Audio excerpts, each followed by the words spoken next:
बिस्मिल्लाहिर्रहमानिर्रहीम। अस्सलाम वालेकुम। आज मैं आपके साथ बड़े पाए की रेसिपी शेयर करूंगी, जिसमें मैं आपको बताऊंगी कि पाए जल्दी कैसे गलाए जाएं और जो शोरबा है वो लेसदार कैसे बने और इतना लजीज बने कि जब हम खाएं तो हमारी उंगलियां चिपकें और सब आपको दाद देने पर मजबूर हो जाएं।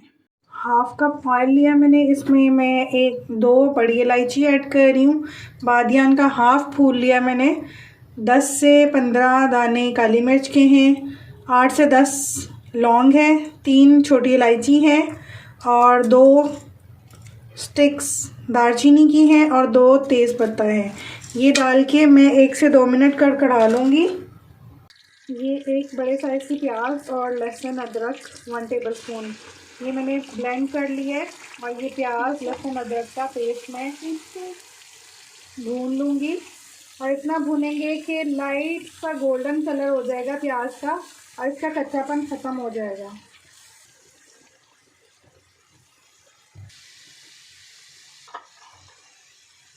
ये प्याज का कच्चापन ख़त्म हो चुका है, लाइट गोल्डन भी हो गई है। अब ये 2 पाए लिए मैंने, ये मैं इसमें डाल के और भून लूँगी। इतना भूनूँगी मैं प्याज के साथ कि स्मेल ख़त्म हो जाए।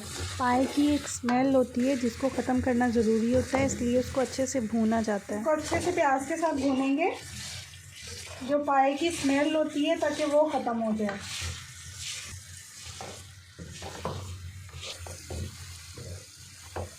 तीन से 4 मिनट हो गए मुझे पाए भूनते हुए।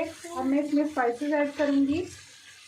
1 टेबलस्पून पिसी लाल मिर्च है, हाफ़ टी स्पून जीरा पाउडर, हाफ़ टी स्पून हल्दी, सॉल्ट अकॉर्डिंग टू टेस्ट है, मैंने 1 टीस्पून लिया है। 1 टेबलस्पून भर के धनिया पाउडर। ये सारे स्पाइसेस ऐड कर देंगे। हाफ़ कप दही के साथ मैं इसको भूनूंगी। इसमें टमाटर नहीं ऐड करती मैं, दही के साथ भी बहुत अच्छा टेस्ट आता है। आप एक दफ़ा दही के साथ भी बना के देखिएगा, बहुत ही डिफरेंट टेस्ट आता है पाए का और बहुत मज़ेदार बनते हैं। 4 से 5 मिनट हो गए मुझे मसाले के साथ पाए भूनते हुए। अब मैं इसमें गर्म पानी डालूँगी, ठंडा नहीं डालूँगी। गर्म पानी डालने से पाए हमारे जल्दी गलते हैं। अब मैं इसमें गरम खौलता हुआ पानी ऐड करूँगी, तकरीबन 2 से 2.5 लीटर पानी मैं इसमें ऐड करूँगी, जिसमें हमारे पाए अच्छे से गल जाएं। और दोबारा पानी ऐड नहीं करना, जितना भी पानी ऐड करना है आपको एक ही दफ़ा इसमें ऐड करना है। बार बार पानी डालने से पाए गलेंगे नहीं और बहुत ज़्यादा टाइम लेगा पाया गलने में। अभी मैं चूल्हे की फुल आंच कर दूँगी ताकि पानी में अच्छे से उबाल आ जाए। इसको फुल कवर नहीं करूँगी मैं, थोड़ा सा गैप छोड़ूँगी। ये देखिए यहाँ से गैप है थोड़ा सा, और इसको मैं 5 से 7 मिनट फुल आंच पे पकने दूँगी। जब पानी में उबाल आ जाएगा तो आंच मैं स्लो कर दूँगी। ये देखिए पानी में उबाल आ रहा है। अभी इसको मैं ढक्कन के बगैर थोड़ी देर पकाऊंगी ताकि जो पानी है वो बाहर गिरे नहीं। जब अच्छे से उबाल आएगा फिर आंच स्लो करके तो हाफ़ ढक्कन कवर करके मैं इसको कुक करूँगी। 4 से 5 घंटे हो गए मैंने इसको हल्की आंच पे, दम वाली आंच पे कुक किया था। माशाल्लाह से पाए बिल्कुल गल चुके हैं, शोरबा भी बिल्कुल रेडी हो चुका है, थिकनेस आ चुकी है। अब मैं लास्ट में इसमें पिसा हुआ गरम मसाला और पिसी हुई काली मिर्च ऐड करूँगी और 3 से 4 मिनट दम लगा दूँगी।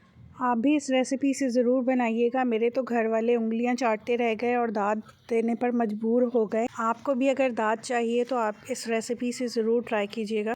अगर आपको पाए जल्दी गलाने तो आप प्रेशर कुकर में भी कर सकते हैं, लेकिन उससे वो टेस्ट नहीं आता जो स्लो आंच पे कुक करने से आता है। अगर तो आप न्यू हैं मेरे चैनल पे तो आप सबसे रिक्वेस्ट है कि मेरे चैनल को सब्सक्राइब कीजिए और बेल आइकन ज़रूर प्रेस कीजिएगा ताकि हर आने वाली न्यू वीडियो मेरी आप तक पहुंच सके। और अगर वीडियो और रेसिपी अच्छी लगे तो लाइक कीजिए, कमेंट सेक्शन में मुझे अपना फ़ीडबैक ज़रूर दीजिएगा और एक दफ़ा इस रेसिपी से भी पाए बना के देखिएगा। आपको इस रेसिपी से पाए बहुत अच्छे लगेंगे, पसंद आएगी ये रेसिपी।